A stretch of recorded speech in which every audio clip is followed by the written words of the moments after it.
Lahat tayo may pantay-pantay na karapatan. At bilang babae, masaya at nakakataba ng puso na maraming isinabatas hindi lang dito sa ating bansa, pati na rin sa buong mundo para lang sa mga kababaihan.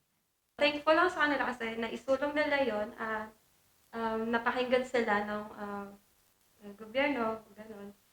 And ngayon, nagbe-benefit ako ngayon na, ayun, nasa isa na nakakapag-aral na ako, may mga knowledge ako, marunong ako magbasa, at marami akong natututunan, and nasa isa, nakuha ko din yung job na gusto ko. I believe that I am already lucky as a woman na mabuhay sa panahon ngayon. Kung kailan nabibigyang pansin na yung mga karapatang ipinaglaban or ipinaglalaban ng mga kababaihan.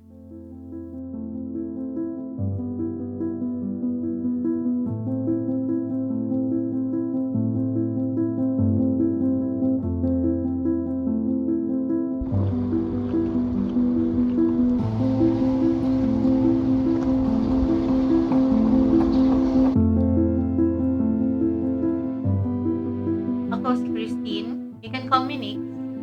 Isa akong telemarketer, isang leader, at isa akong babae.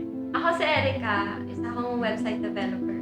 Ako si Jerina Janapus, isa akong virtual assistant. Kami ay babae. I'm Mara Carlene Pamela Pura, and you can call me Mara.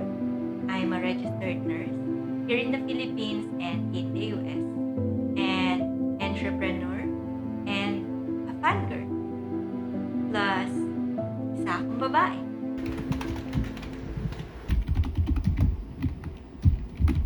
Oh, I can see that you're on one of our website recently and you're filling out some forms. I believe that I am already lucky as a woman na mabuhay sa panahon ngayon.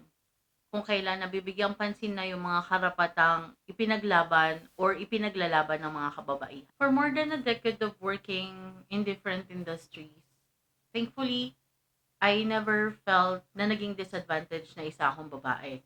As a matter of fact, nakaka-receive ako ng mga appreciation ng mga na nare-recognize ng mga employer ko yung mga naging hard work ko. Itong current employer ko, sobrang na-appreciate ko na nag-i-effort din sila na ipakita sa akin na they appreciate yung mga hard work ko at saka yung mga contribution na nabibigay ko sa company. From US, they sent me these two awards. Though I've been in the company for 2 years, my first award is the Telemarketer of the Year, 2022. And last year, ang nakuha kong award is yung Exceptional Shared Values Award. We don't deny, but instead, we recognize na meron talagang mga kababaihan na biktima pa rin ng mga karahasan, discrimination, at nadideprive ng opportunities. At naniniwala ako na dapat din silang mabigyan ng pansin at katarungan. Yung pagsasolo female traveler ko. Pero gusto ko lang pakita sa mga friends ko rin na girls na nakakatakot nga na mag-isa ka. Parang nakikita tayo as dapat lagi kang may kasama kasi nakakatakot lumabas, ganyan. Pero parang gusto ko lang ipakita na kaya nyo rin, at least mapapakita nyo kung paano kayo mag-stand up para sa sarili. And yun nga na, malayo rin yung mararating nyo kahit mag-isa. Sobrang halaga ng may International Women's Month, lalo na sa mga batang babae. Kasi ako growing up, may mga textbooks na parang may expected na sa gender roles. I think hindi dapat siya ganun kasi pwede naman hindi siya dapat tignan based on gender.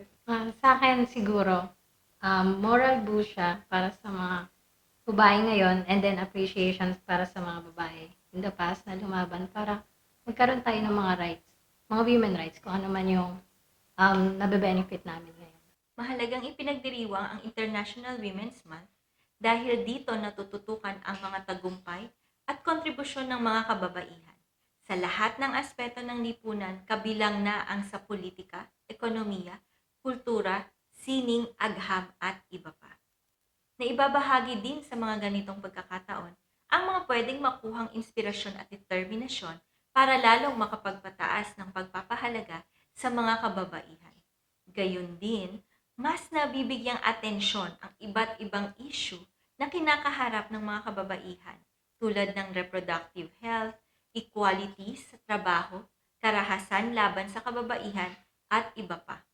Panghuli, lagi nating tatandaan, walang limitasyon sa kaya nating gawin. Basta gusto, laging may paraan. Aside from appreciating and empowering women, I believe that celebration of International Women's Month is also a reminder.